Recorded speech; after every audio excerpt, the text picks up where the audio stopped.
We are now going to go over the homework. And there are 5 problems, and they're all related to section 2.3. And that was from solving quadratic equations. Solving quadratic equations. First, you're looking at page 85. And on page 85, problem 1C is the first problem. And the problem is, now, you know, we learned 3 different methods of solving a quadratic equation. So when you look at this, you might be saying, well, gee, you know, which method shall I use? And the fact is that you can't really use, you're not supposed to use completing the square as a method of solving a quadratic equation. You're supposed to look at an equation and say, well, can I factor this? Can I factor this trinomial? And if the answer is yes, you're supposed to do it that way. But if the answer is no, you're supposed to use the quadratic formula. Or you could simply say, I don't feel like looking at a trinomial to figure out if I could, you know, factor it. Let me use the quadratic formula no matter what. But in this particular question, it says solve by factoring. So you have no choice. If they give you instructions like that, that simply means you must do it their way. So and they are basically telling you that this can be factored. Otherwise, it would be a different question. And these are the 2, I believe. Right? I mean, there are 2 sets of possible factors. One of them is 6 and 1. One of them is 3 and 2. But 3 and 2 will not do it. It looks like it will. And if we certainly made that into a positive, then it would not be 6 and 1. It would be 3 and 2. But that's a negative. So we want to multiply 2 numbers that when you multiply them come out to negative. But when you add them, it comes out to negative also. So 3 and 2 is not going to work. It has to be 6 and 1. And in fact, it has to be negative and positive. Is there any question about factoring? Because yesterday I did a tutorial yesterday afternoon, and there were a lot of questions about factoring. So, you know, maybe I just didn't do such a great job or whatever, but that's, are there any questions about how I factored this? So the bottom line is, when you multiply these 2 numbers, you should get negative 6. But when you add them, you should get negative 5, and that's exactly what's going on. Then you set each of these factors equal to 0. And x is equal to negative 1, and x is equal to 6. Okay? Now, I shortcutted this. I didn't actually, you know, show negative 1 on both, because, you know, we're pre-calculus. So therefore, we should be starting to do things in a fast manner. So we don't have to go through all that. In fact, you could even just look at these 2 and come to the conclusion that the answer is x equals negative 1 and x equals 6. So, you know, that's the level of sophistication you should try to cultivate. Problem 1F is a very interesting question because you're given this.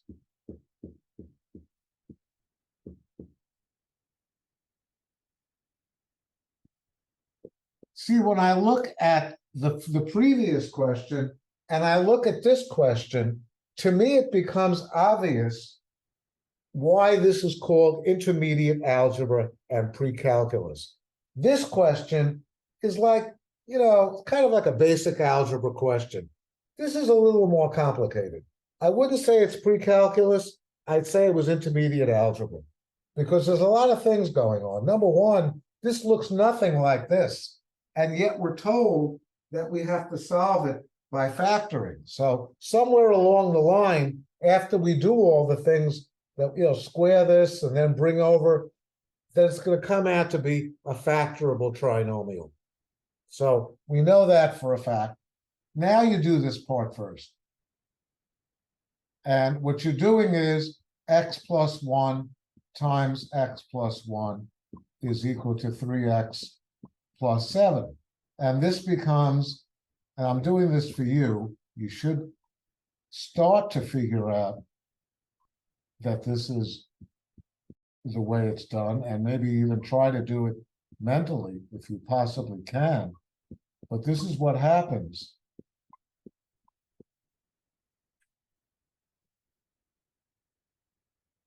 And that's what we have so far.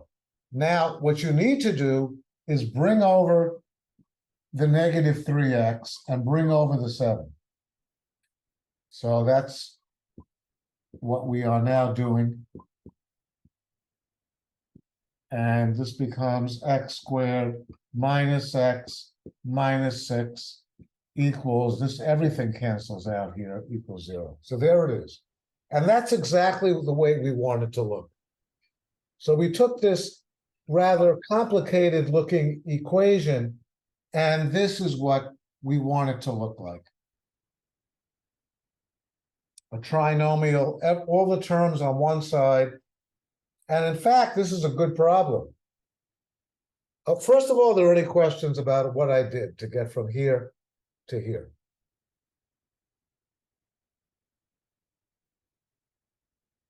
Okay.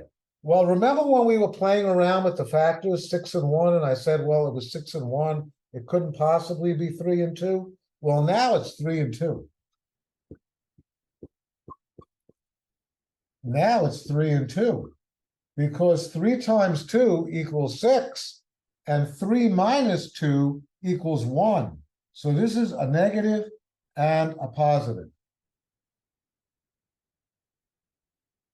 And the product of positive 2 and negative 3 is negative 6, and the sum is negative 1.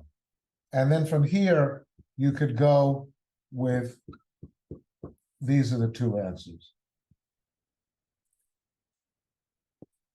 Now, if you're bold and would like to see if this is really the answer to the question, you could take the original equation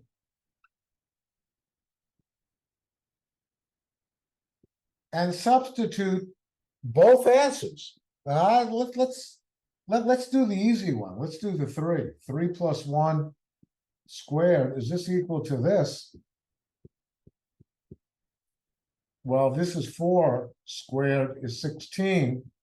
This is 9 plus 7. And yes, it works. And if you did the same thing with the negative 2, that would also work as well. If you put negative 2 in here,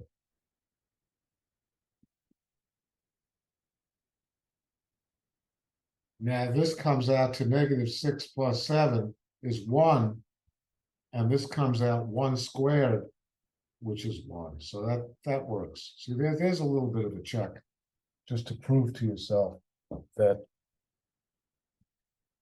it actually does work. Okay, but that's not what's asked for in this problem.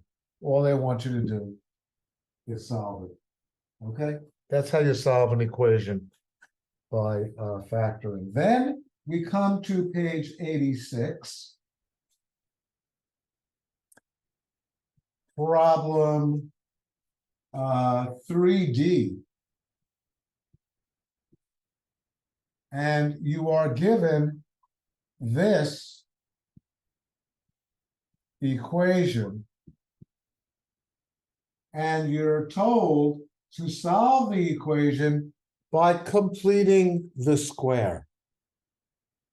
Okay, so, even if it could be factored, which it can't, they don't want you to use the quadratic form. If somebody got this problem on a test and they used the quadratic formula to do this problem, it would be incumbent upon me to mark it completely wrong, because that's not the instructions. The instructions are to use completing the square. So let's do that. So I'm just rewriting the equation. This is what you get. And what you want to do now is bring this over to the other side. And that leaves you with this. Okay. And you go through the process. Divide this by 2. 4 by 2 is 2. 2 squared is 4. If you add a 4 to the left side of the equation, you really have to add the 4 to the other side of the equation. Okay, because you just can't add 4 to one side of the equation without doing it also on the other side of the equation. And this would be n plus 2 times n plus 2 equals 2. And this would be n plus 2 squared equals 2. I'm just hesitating to give people a chance to look at that, make sure that's clear. Now I'm going to take the square root of both sides of the equation. And this will give us n plus 2 equals plus or minus the square root of 2. Now at this point, well, let's do this. Let's bring the negative 2 over to the other side of the equation. N is equal to, and I move that 2 in front, just the way I do it. There's no rule that says the negative 2 has to be over there. Whoops, my apologies. And now you need to find the square root of 2, but everybody who's been doing math for 54 years, like actually only one person in the class, knows that the square root of 2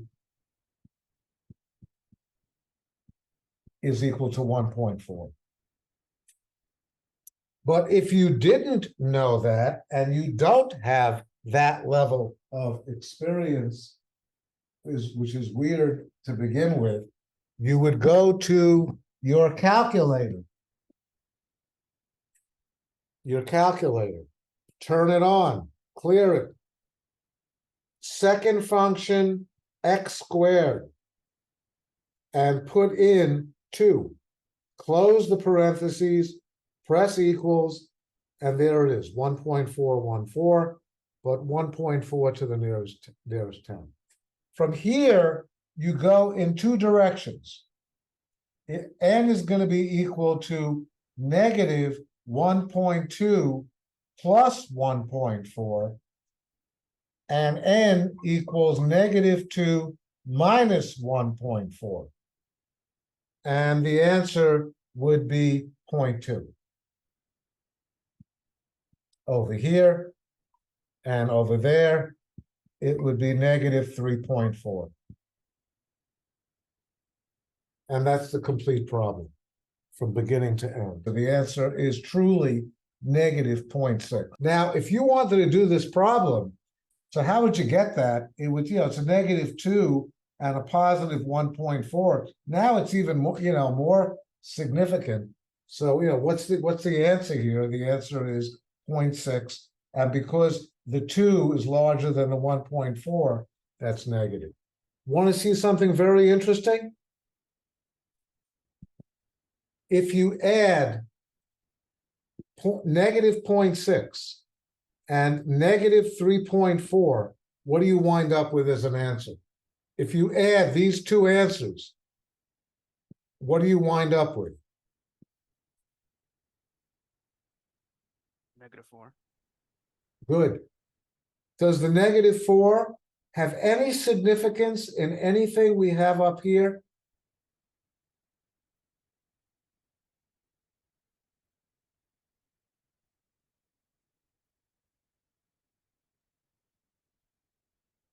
Right? Yeah, for n. You think that's a coincidence? There are no coincidences in mathematics. when you add up the two roots to an equation, it's going to be the opposite of what you have here. So when we added negative 3.4 and negative 0.6 and wound up with negative 4, that's the opposite of what you have in the middle. That's no accident. And may I also say that if you multiplied these two, if you want to multiply these two and see what you get, well, let's do the put the negative in later. 0.6 times 3.4. What do you think you get? Almost 2, a little more than 2. Okay, because we took because this is estimated. So it's negative, it's a positive 2. Because negative times negative is positive, and 0.6 times 3.4 is 2. So you think that's an accident? That 2 is that equal to that 2? It is not. So when you multiply the two answers, you wind up with that number. And when you add these two answers, you wind up with the opposite of that number, 3f. 2x squared minus x equals negative 5. Okay, now we're supposed to be doing this problem by completing the square. So one of the things you don't have to do is, remember the previous problem where we vacated this spot by moving the negative 2 to the opposite side of the equation? You don't have to do that here because the negative 5 is already on the other side of the equation. So if we could just begin immediately. 2x squared minus 4x, and over here is the negative 5. Now, normally we would take the half of this term, square it, right? We would do that, but we don't do that here. Why not? We have to do one more thing before we could take half of this term. What is that thing we have to do? Divide by 2. Leading coefficient. Wait a minute. I think Charlie was the first one to speak. Divide Charlie, by 2. am I correct? Yeah. Okay, go ahead, say it. Divide by 2. Well, you could divide by, I guess you could divide by 2. Why not, right?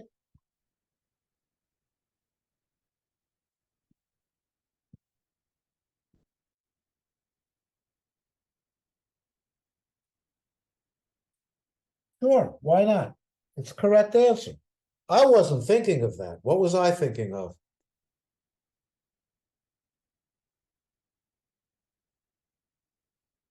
Well, I mean, it's hard for you to say what I was thinking about, but I was going to factor this 2 out. I was gonna factor the 2 and then divide, but you actually, did it for me. And that's exactly correct. Now we're ready to divide this number by 2. So Charlie, good, very good answer. So this middle term, you take the 2, you take half of it, which is 1, you square it and get positive 1. But I can't just add a positive 1 here without also adding the positive 1 to the other side of the equation. And now we get x minus 1 squared equals, and how do you deal with that? Well, negative 5 over 2 plus 2 over 2, because 1 is equal to 2 over 2. So this is negative 3 over 2.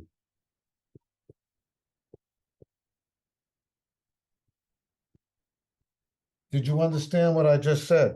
Because I said it sort of fast. What I just did was I converted 1 to 2/2 because we wanted to add the two fractions and we needed the same denominator. And that's what I got over there. And now we take the square root of both sides of the equation. And x minus 1 is equal to plus or minus the square root of negative 3/2.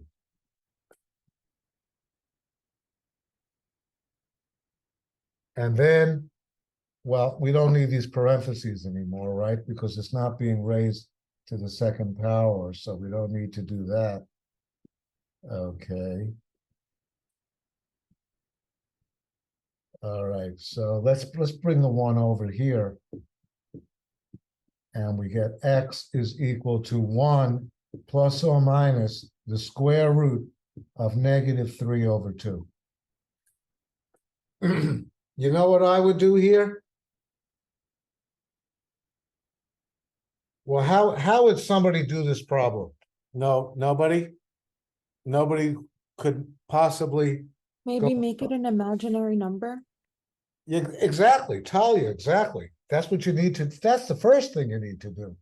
You need to make, this isn't the square root of a negative number is an imaginary number. So you need to take out an I and then keep it as 3/2. And 3/2, I think we should change to 1.5. Okay, so do you see what went on over here? Let me repeat that. So the suggestion was, because there's a negative here, that means that this is an imaginary number, and we need to pull out the square root of -1, which we know is equal to I.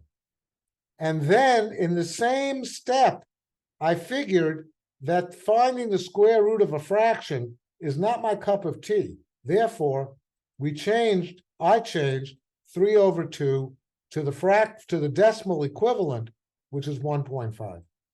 And now what I would do next is, should we find this? I guess we need to do that because that's what we've been doing. Okay, so let's clear that. Let's take the square root of 1.5, which is 1.2 to the nearest 10th. So here we are. X is equal to 1 plus or minus I times 1.2, and x equals 1 minus I times 1.2. And honestly, the best way of expressing this answer would be x equals 1. This is not plus or minus. Gotta get it right. Gotta get it perfect. Otherwise, people get confused. 1 plus 1.2i is one answer, and x equals 1 minus 1.2i is the other answer. And those are the two answers. Now, if we follow through with that method that I showed you earlier, if we added these two expressions, these are the answers. If we added them, what would we wind up with? Can somebody tell us what this plus this is equal to? So that's how you solve an equation by completing the square. And the final problem in the homework, which is one more problem, is to use the quadratic formula. So moving back up here, we do the very last question in the homework, which is on page 87. And it is problem 5D. And here it is. The instructions are use the quadratic formula to solve the following equation. So x squared plus 14 equals 6x. Okay, so the first thing that I would do here is to rewrite the equation as x squared minus 6x plus 14 equals 0. So all I did was bring the 6x to the left side of the equation. And you're instructed what to do. You're supposed to use the quadratic formula. We don't have to rewrite that. All I need to do really is to circle this quadratic, solving the, well, that's not what, okay, we need to write it. So the quadratic formula, a very, very powerful tool when you're solving quadratic equations. Negative b plus or minus the square root of b squared minus 4ac over 2a. Okay, now, so a is equal to 1, b is equal to -6, c is equal to 14. And we need to substitute this into that formula. So x is equal to -6 plus or minus the square root of -6 squared minus 4 times 1 times 14. All right, so all I'm doing now is checking my work, which I didn't do when I made those two little errors, but now I've decided to do that, It's a very good thing to do. So I have the right coefficients. I brought over the 6, very good. And now negative a -6 plus or minus the square root of -6 squared minus 4 times a, which is 1, and c, which is 14, over 2 times 1. I need to evaluate this formula. And if I do, I will have the answers to the question. So this becomes 6 plus or minus the square root of 36 plus 56 divided by 2, which becomes 6 plus or minus the square root of 92 divided by 2. So once again, let me stop, pull back for a moment, and make sure I have that right, which I don't. There you go. It's okay to make a mistake, but let's find it. That should have been a negative. And therefore, that would change the 92 to -20. Because 36 minus 56 is -20. Now I'm looking at it again. 36, -56. Okay, looks pretty good, right? Okay, so let's continue. So x equals 6. Now, we need to simplify this. Now, I would suggest pulling this part of the problem over here and simplify this radical. And remember, when you have a problem like this, you're separating it into 3 parts. The imaginary part, the perfect square, which is 4, and the number. Okay, so you have to do this. There are problems you will encounter.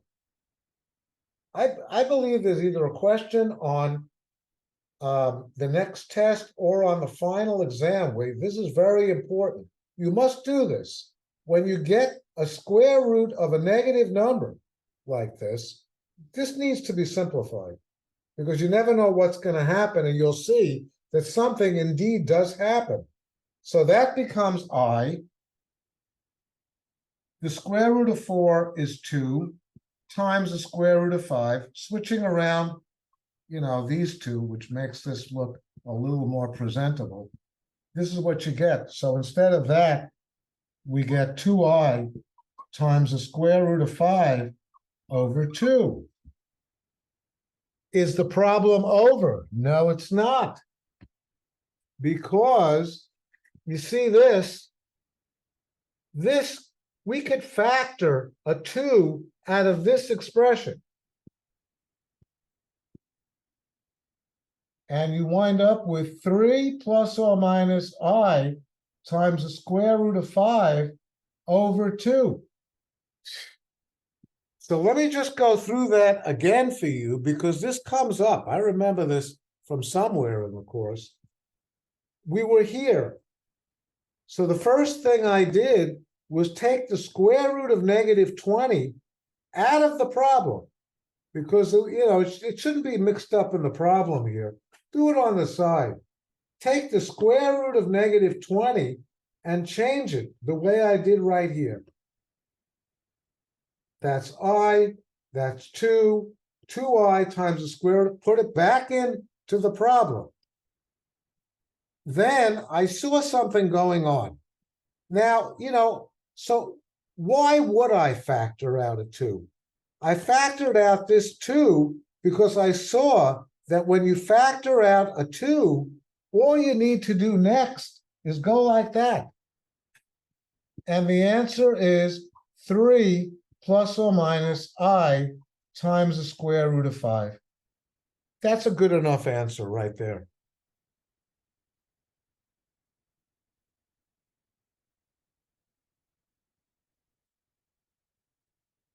So somebody may say, yeah, but don't you want to find the square root of 5 and do it that way?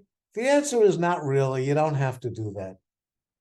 Okay, so this is the answer to the question. Using the quadratic formula, this problem encompasses everything we've done in chapter 2 so far. You're using the quadratic formula to solve a quadratic equation. You're using the fact that the square root of negative 20 can be simplified this way. So that's the complex number section of the chapter. I guess chapter what? 2.2 is complex numbers, right? Factoring, which is chapter, section 2.1. This problem includes every single thing we've done in chapter 2. And that's why it's a very good question.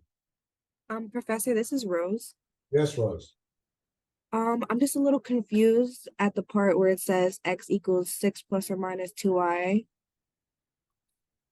Right there is where I'm kind of confused on what to do next.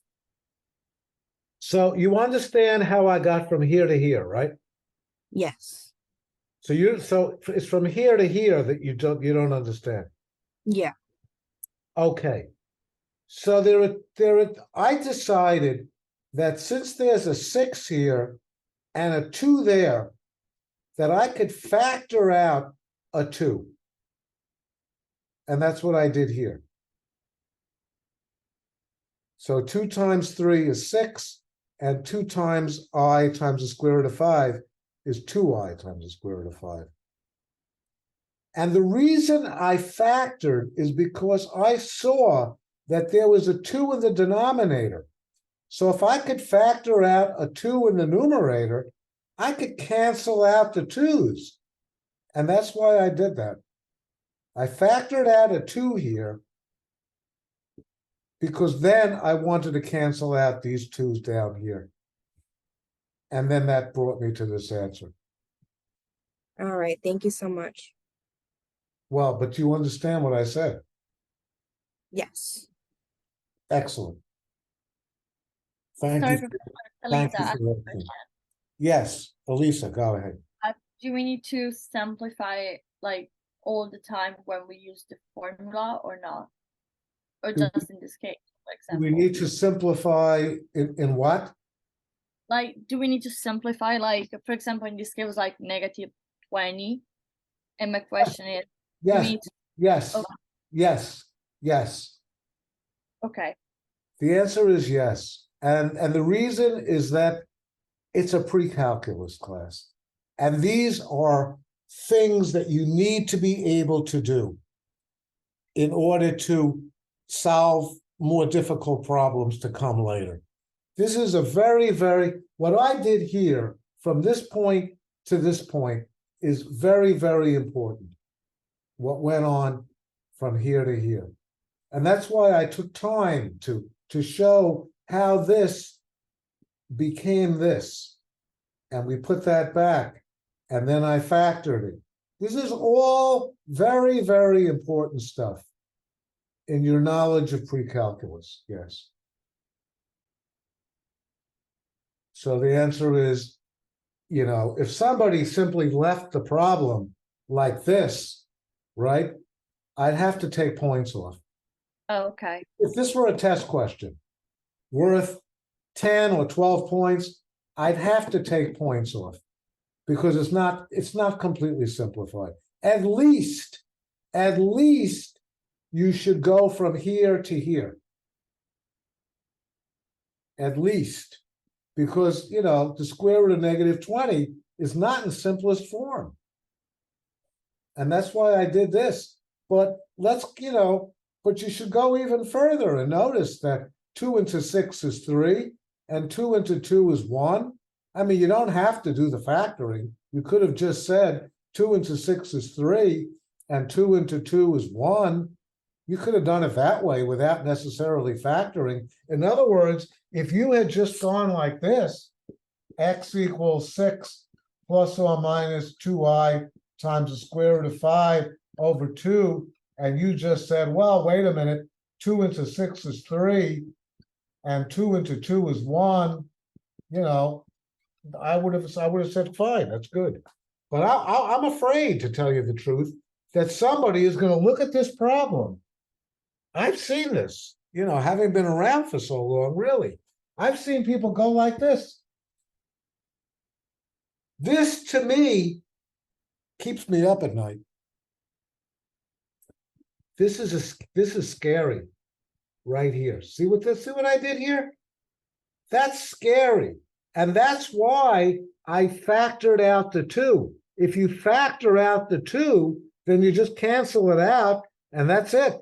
But if you go like this, you're going to get the wrong answer. This is the wrong answer. This is the wrong answer. And that's what I'm afraid of. I'm afraid that, you know, and, you know, obviously you're not going to lose, you know, 10 points for that mistake, but it is a mistake. And, you know, you just can't do that. And that's why I went through all of that. So this is a very good problem because we've covered a lot of ground. Okay. Does anybody else have a question? Believe me, you know, those 2 questions that we just got were fabulous questions. And I you know, I thank the people that asked the questions because it's good. This is good when you ask a question because it helps to clarify things, you know? So, you know, the last question is, you know, do you need to go from here to here? That's good, you know? And the previous question was also, these are great questions, and they're very important to your learning.